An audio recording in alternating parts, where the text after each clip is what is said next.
அக்கா 1 கிலோ கடலை கொடுங்க. 1 கிலோ எப்படிப்பா ஒரு ஆளுக்கு பத்தும்? ஆமா, என் தம்பி இருக்கான்.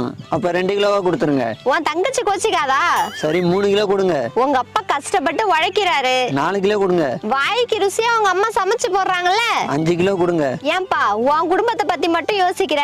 நாளைக்கு உனக்கு கல்யாணம் ஆகும், நாளன்னைக்கு புள்ள பிறக்கும். நாளன்னைக்கு எப்படி புள்ள பிறக்கும்? சரி 1 மூட்டை கொடுக்கா. உன்னை பத்தி மட்டும் யோசிக்காத.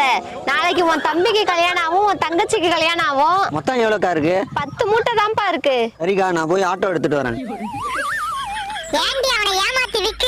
இதெல்லாம் தொழில் ரகசியம்டி. இன்னைக்கு பாரு நிம்மதியா தூங்குவேன். அக்கா, இவனை எங்கேயோ பார்த்த மாதிரி இருக்கே. நான் தான்க்கா உங்ககிட்ட கடலை வாங்கிட்டு போனேன்ல. இப்ப கடலை மிட்டாய் பிசினஸ் ஆரம்பிச்சிட்டேன். மாசம் 1 லட்ச ரூபா சம்பாதிக்கிறேன். எல்லாம் உங்க கைராசி தான். 1 கிலோ கடலை வாங்க வந்தவன ஒரு தொழிலதிபர் ஆக்கிட்டியடி. உனக்கெல்லாம் இனிமே தூக்க